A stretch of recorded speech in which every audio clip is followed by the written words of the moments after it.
with a threatened 25% tax on imports from Canada and Mexico, which are set to come into effect on March 4th. The U.S. president previously announced a 25% duty on the country's neighbors, but he suspended them at the last moment after the countries agreed to increase border security funding and talk further on how to combat drug trafficking. China, Mexico, and Canada are America's top 3 trade partners. Both Canada and Mexico have said they will impose retaliatory tariffs on the United States if the White House goes ahead with the proposal. Back home in Nigeria, members of the Lagos State House of Assembly have rejected Mudashiru Obasa as Speaker of the Parliament. Speaking with journalists at the Assembly complex today, the lawmakers refuted Obasa's claim that he remains the Speaker. The 36 lawmakers reaffirmed their support for the current Speaker, Mojisola Miranda, insisting that she's the Speaker of the Assembly. One of the lawmakers, the chairman of the House Committee on Information, Security and Strategy, Stephen Ogundipe, stated that they remain committed to ensuring that Obasa's removal stand. He said, and I quote, "He was not elected as Speaker by his constituency. We endured his master-slave leadership for nearly a decade. Now we've had enough and we're not backing down." End quote. Let's take a listen to one of the lawmakers speaking earlier today on how they reject Obasa in the Lagos State House of Assembly. Once again, we want to thank and appreciate the press for doing your duty, despite all the tribulation, for being here to still see us. This is Lagos, and this is Lagos State House of Assembly. We are approached by leaders that we should remain calm and take things easy until they approach. But we are shocked to see what is happening today. And we are still expecting them to come and tell us we went wrong or what really went wrong. We won't take laws into our hand, just like I told the staffs that they should not take laws into their hands. But we all belong to different constituencies, and we have our mandate. And whatever has to happen, the leadership should speak with us and not discourage that we are seeing. We are not happy, and we are already dismystified. We are shocked to see what is happening, despite the fact that this is Lagos. This is the center of excellence. This is where everything starts and it stops. We've been law-abiding. We've not gone out of our way. We've not done anything against the state or against anybody. But we also want to be respected, to be given our dignity, to be shown that we were elected. So I'm appealing to the leadership of our party and told by security operatives that I cannot enter the House of Assembly. It's an embarrassment, and this must stop. We've said this clearly. We are not against the leadership's decision, but they should call us and tell us to our face, and not us hearing rumors. We are not against leadership decisions. It is the leadership. They took us here. They are our leaders, and we still stand. They nominated us, and we still stand with their decisions, but not to do it this way. We were embarrassed. So thank you, gentlemen. We hereby reject Obasa. We reject Obasa. We reject him in totality. We reject him. Let's go back. With totality, we reject him. Thank you. Meanwhile, earlier today, Mudashiru Obasa arrived at the assembly accompanied by heavily armed police officers and civil defense personnel. Speaking to journalists, he reiterated that he was never removed as speaker. Let's take a listen to him. Well, sir, on social media, we have information flowing that you barged into this premises. Are you saying that I broke it or I broke the door to get access? Is that what you are saying? I don't know, so sir. I can confirm now. If you have had, then confirm from your source. He will do what? Good. Allege. Will do what? Must prove. Okay, sir, have you been reinstated? Are you back now? I've told you repeatedly, I've never been removed. There's nothing like impeachment. So I don't know what you are saying. I've said this openly. Sir. As everybody, remove, what is it called? Impeachment or whatever, or removing is not democratic and constitutional. But in doing that, to achieve that, you must follow the due process. Nobody is against. I'm not against being removed. If I do that, then I'm not democratic. But all we are saying, let us go through the normal process and achieve that. So if you do, fine. That's just, I'm not against anybody. I don't have anything against anybody. All my colleagues, they've always been my brother. They have always been loyal. They've been dedicated. A strong commitment to serve the people of Lagos. I will continue to do that together. For me, I have no reservation, nothing against anybody and no intention of victimization. Okay, sir, are you there is a case in court? What is the case about? What is the case about? About who the current... No, I don't have anything like that. Okay, sir, are you not disturbed that currently members of the party, they are now being pitched against one another over this crisis? No, our party is one. We are all brothers and sisters. But we just had honorable members who said that... Party. Who said that they have a new leader now? is entitled to his or her. Thank you. So what's next? The American military veterans of Igbo descent, AVID, has reiterated its call for an unconditional release of the leader of the indigenous people of Biafra, IPOB, Nnamdi Kanu. The IPOB leader is currently detained in the custody of the Department of State Services, DSS. AVID said Kanu's matter has gone from judicial to political, adding that it's within the executive prerogatives of the president to order for his immediate release. The military veterans made the call in an open letter addressed to President Tinubu. The letter is dated February 26, 2025, and titled Open Letter to the President and Government of Nigeria. The letter was signed by Chief Dr. Sylvester Onya and Dr. Godson Obiago, President and Secretary of the group, respectively. The Bauchi state government has ordered the closure of schools for 5 weeks due to the Ramadan period. According to the directive, schools will be closed from February 26, 2025 until the end of Ramadan and the Salah celebration, with classes set to resume on April 5. The official academic calendar shows that the second term of the 2024-2025 session began on January 5, 2025. However, the state government divided the term into 2 phases. The first from January 5 to February 28, followed by a 5-week break from March 1st to April 5, and classes resuming from April 6 to April 29. However, this directive has not been well received by private school owners, particularly those of Christian faith, who argue that due to the diverse student population, the government either should not deny all students access to education. Unhappy with the government's decision, particularly the controversial calendar that holds education for 5 weeks for nursery, primary, and secondary school students, a group known as Christian Faith-Based Schools in Bauchi has opposed the directive and is seeking intervention. The senator representing Kogi Central, Natasha Akpoti-Uduaghan, has vowed to ensure that the upcoming probe by the Nigerian Senate is broadcast live. According to her, Nigerians have the right to witness the proceedings. She was recently referred to the Senate's Ethics and Disciplinary Committee following a dispute with Senate President Godswill Akpabio over sitting arrangements in the chamber. You will recall that there was a heated exchange between Senate President Godswill Akpabio and Senator Natasha Akpoti-Uduaghan in the upper legislative chamber, which led to a moment of rowdiness and controversy. The disagreement stemmed from seat changes implemented by the Senate leadership.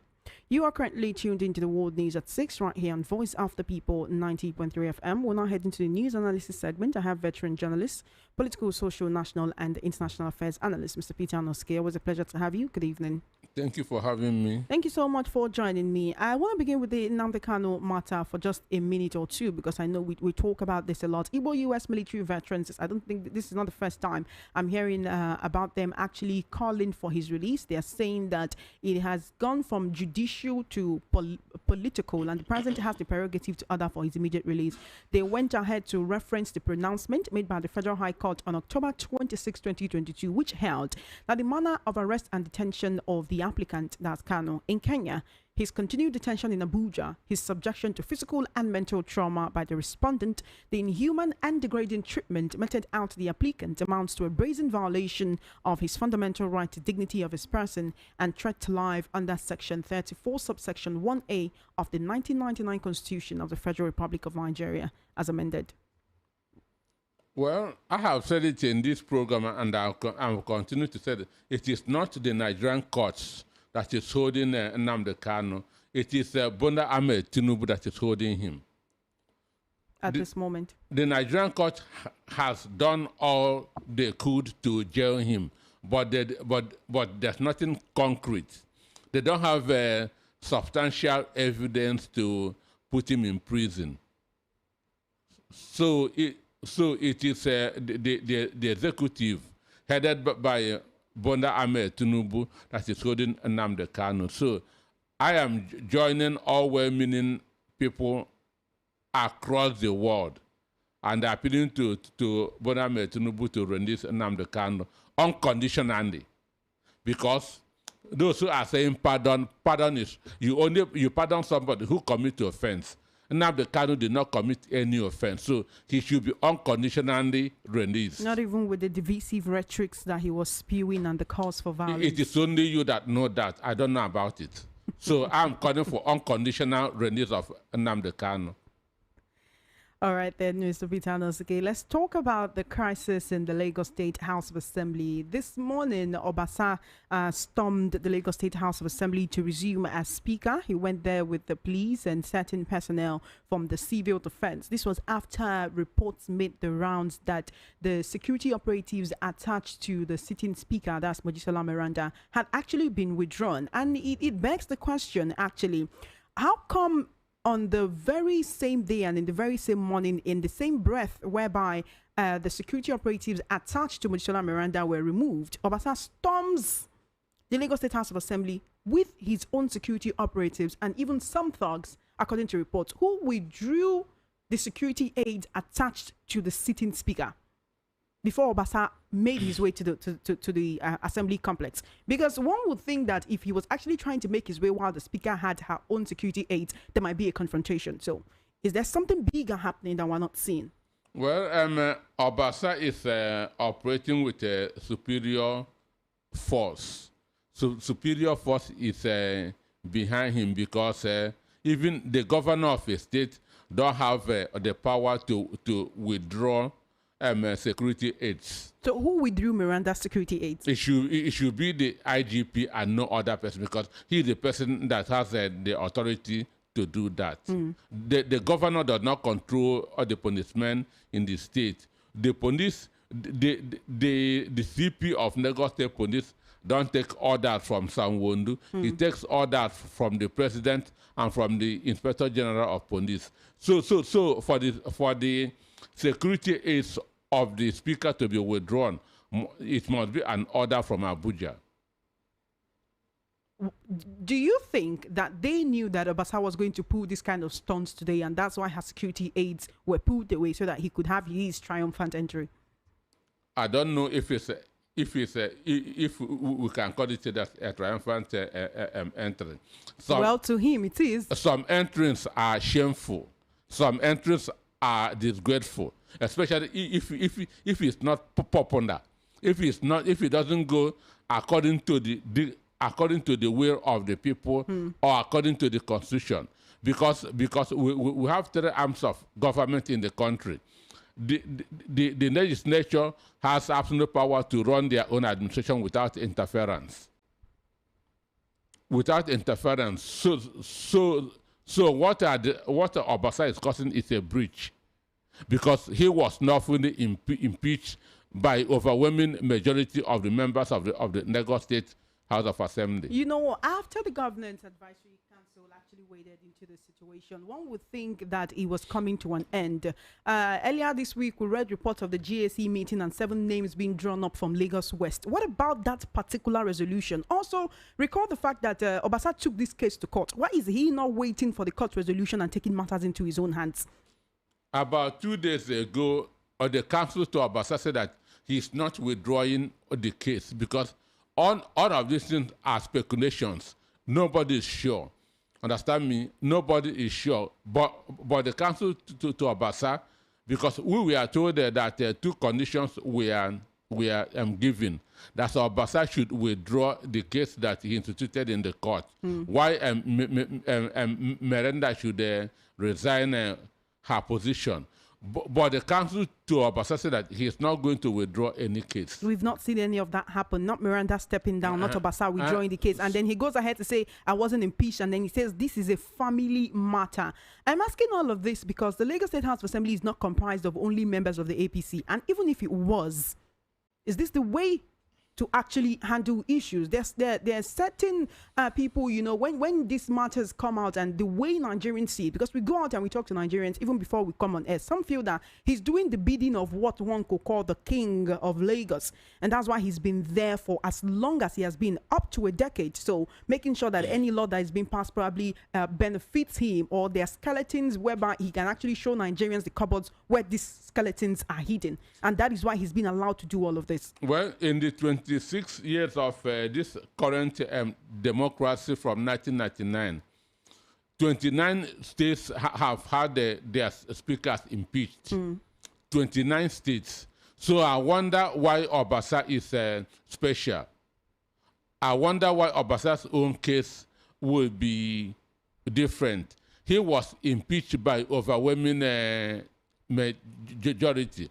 And when you feel that something was not done right, there's a court for you that to go there and seek for a redress. So him now coming with talks and being given a security is while withdrawing that of the incumbent. It's very, very wrong because as we speak, Miranda has not resigned. She has not been impeached, which means there are two people now nailing and claim to the speakership of Lagos State House of Assembly, and this simply means anarchy. This simply means anarchy, and the police has become partisan. The security agencies have become partisan. The other day, DSS stormed the Lagos State House of Assembly and knocked the speaker's office. Today, Obasa has entered that same office. Who gave Obasa the key? Was the door broken or what? Because he's alleging that he did not break in. He's coming to take his rightful seat. There was nothing like impeachment. He's hinging on the fact that the impeachment was unconstitutional and it was unlawful, that due process was not followed as he wasn't in the country when this impeachment happened. If 36 to 38 members of the Lagos State House of Assembly insist that they do not want the same speaker that they elected, because he was not voted in as speaker, he was voted in to represent his people, not to go there and be a speaker. The people in the house elected him to be the one to speak for them all of these years. What is in that speakership position that makes it that he has this, it's almost as if he's protecting his territory? Well, the speaker is a number 3 citizen in any state, which means it's an exalted position. So after the deputy governor, the next person is the speaker. But he is not more than the other 40 members in the House of Assembly. As others were elected from their constituencies, the same way Agege Constituency 1 elected Obasa.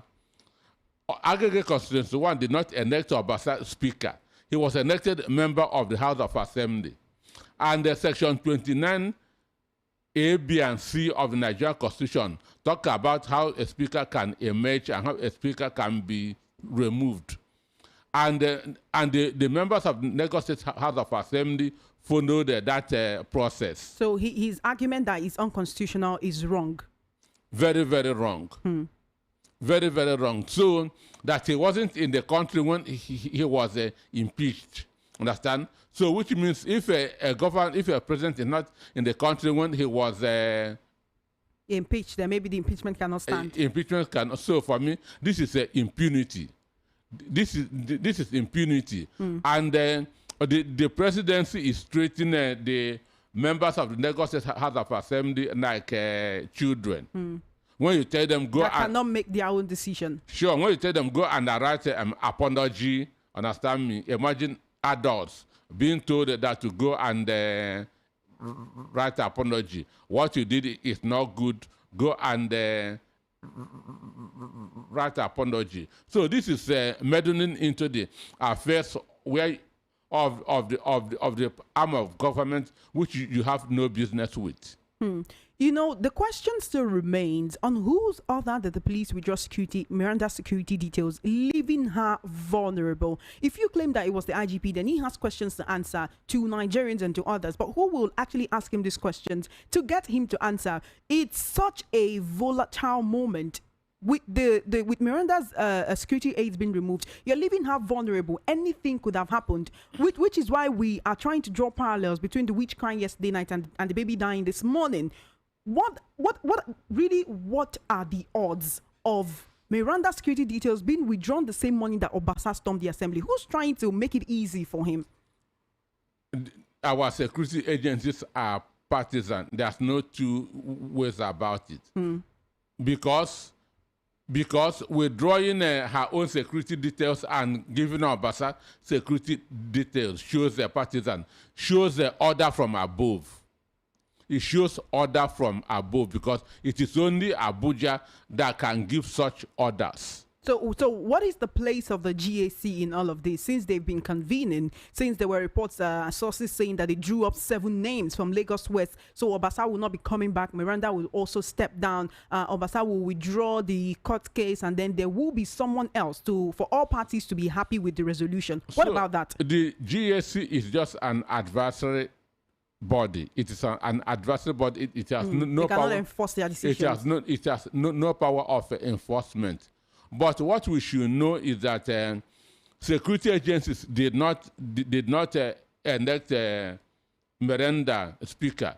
So even without any security aid, she's still a speaker until she is impeached or she voluntarily resigns. So withdrawing his security aid does not change anything. Then giving Obasa all the battalions in the army has not made him speaker, because people must make him speaker. He was not born speaker. Understand me? So that the withdrawal it has not made anything. Miranda, as we speak, is still the speaker of the Lagos State House of Assembly. You know what, though it's not exactly the same dimension, but this is reminiscent of the River State debacle. Obasan presided over plenary with just about 4 lawmakers this morning. Where are the 36 others? Then again, when you look at it, with Obasa saying he was never impeached, he was unconstitutional and illegal, and he wants to return as speaker, the court case is still on one side. Doesn't that mean that they can actually reconvene and impeach him again legitimately if he's claiming that the former impeachment was illegitimate? Well, so isn't he shooting himself in the foot? For me, she is being arrogant. He is being arrogant. How did he gain access to their... Even this man, we were told that he has corruption cases. And nobody's talking about Nobody that. is talking about that anymore, because it is in this state. So if it's a PDP state, would they allow somebody who have corruption cases to invade that a state assembly and announce himself as a speaker? So that is the injustice, the corruption in our system, the main reason why Nigeria is not moving forward.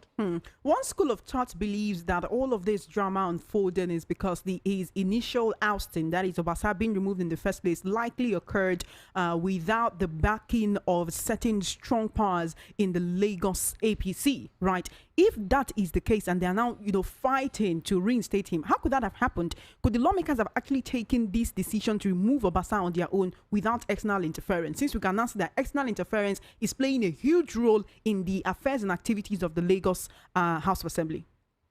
There's no way they would have taken that decision on their own. They must have done some consultations and gotten an agreement.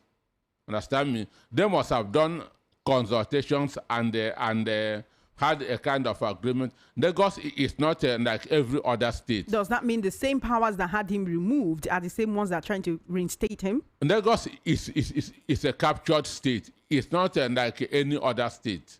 It is captured. So before they can do that thing, they must have sought the opinion of those that have captured the state. So this is just, for me, it is an afterthought. What is happening now to me must have been an afterthought, because when Miranda emerged, she went and paid homage to even the GAC, and they prayed for her. So what now changed? At what point do you now begin to assemble the other names? Understand? What changed? So for me, what is happening now is an afterthought. And 36 members saying that we still support this woman as our speaker speaks a lot. And they have the right and the power to do what they are doing. That's what everybody should know. If these lawmakers refuse to sit in plenary with Obasa as speaker, what then happens? What goes on from here? What are we going to hear tomorrow? What will be different? Because right now we've not heard Miranda say anything about what is happening at this moment, with her being unable to preside over the assembly today. No, you don't always thought before you make official statements. You seek advice. Understand? You seek advice, and there are times when silence is golden. Because if you didn't talk, nobody would know what's in your mind. And I'm sure she must be making some consultations now. This whole matter seems to show that there seems to be a certain factionalization of APC in Lagos State. Do you think that the party in Lagos State is on its way to, say, an internal implosion?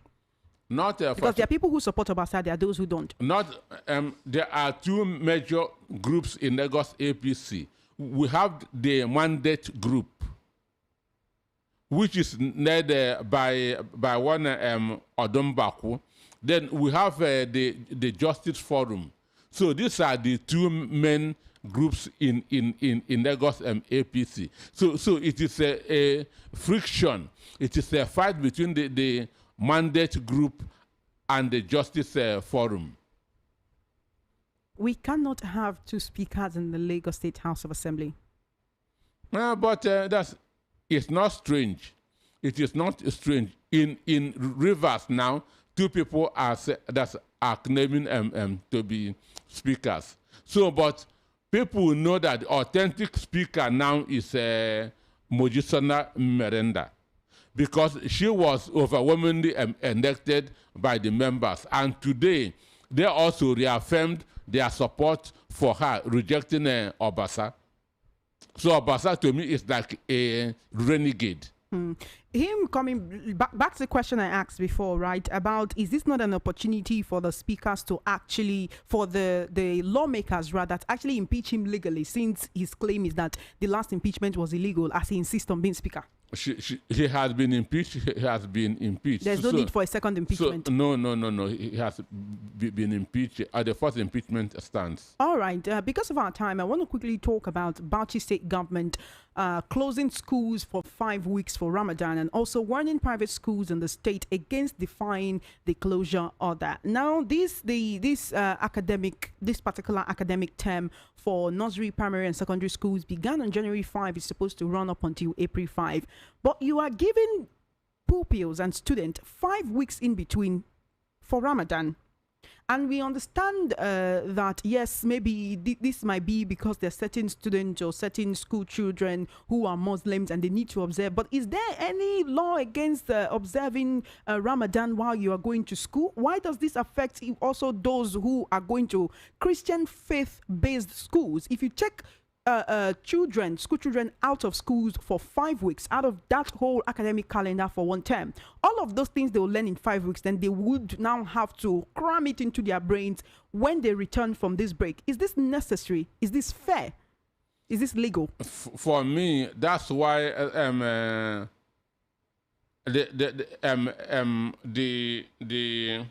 that's education in some states are suffering.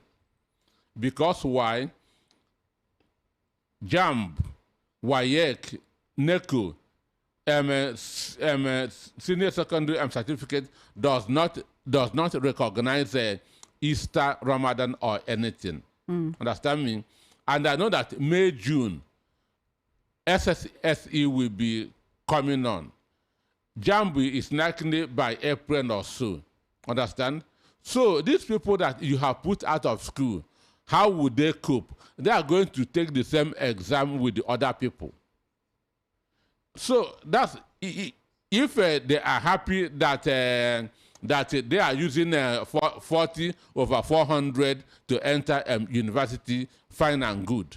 But to me, this is a disservice to the children. One would wonder how they'll be able to measure up with their counterparts in other regions of the country and indeed internationally. Why do we seem to favor religion over education in this part of the world? And reports indicate that this is not the first time that the Bauchi state government would be doing this. There was an outcry by other schools, private schools, Christian faith-based schools, and then they said, okay, any schools that want to remain open can remain open. But this time around, they're making it mandatory, compulsory for every school to go on break for 5 weeks. And it's not as if they're extending the academic calendar to make sure that those 5 weeks, there's actually a time to recoup all the time that was lost, all the knowledge that was lost. We keep complaining about how there is a failure of education in the northern part of the country, and yet giving orders and directives like this? For me, I'm disappointed that Banda Mohammed can take such a decision, because I consider him a very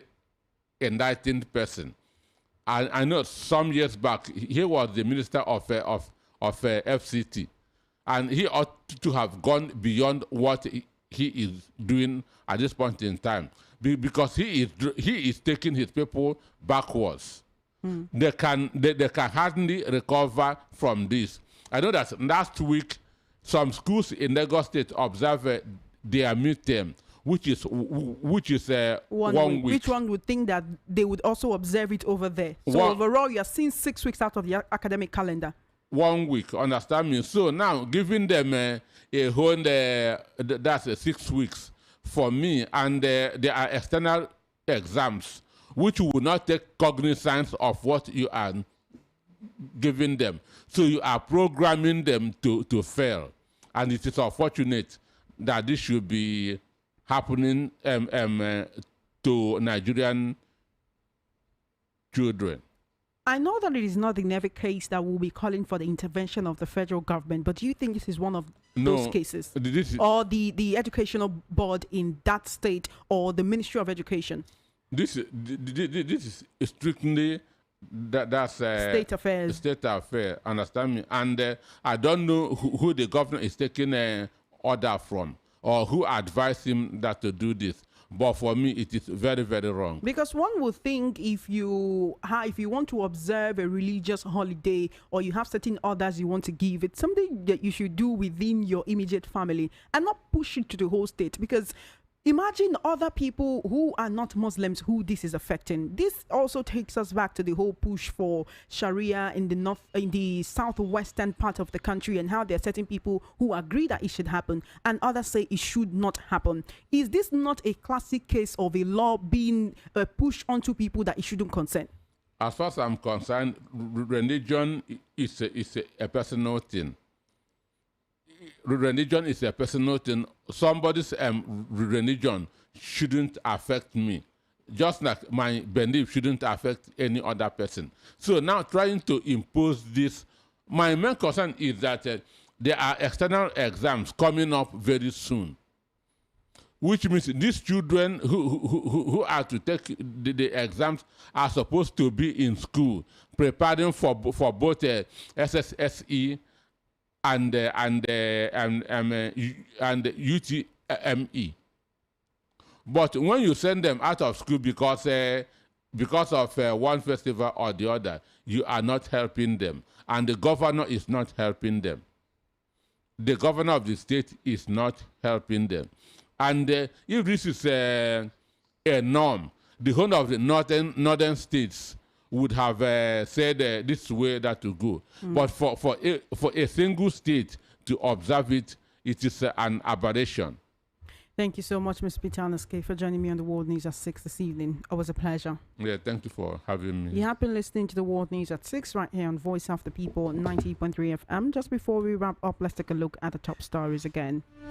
You heard that Lagos lawmakers have rejected Obasa and insists Miranda remains speaker. Igbo U.S. military veterans right President Tinubu call for Nnamdi Kanu's unconditional release. Bauchi closes all schools for 5 weeks for Ramadan, once again defying order, and the U.S. to impose additional 10% tariff on China. And that is a wrap on the World News at 6. My name is Chioma Innocent. Please follow our social media handles at VOP903FM. For coverage of your live events and brand news mentioned on our news bulletins, do send a mail to news@voiceofthepeople.ng. Good evening and thank you for listening.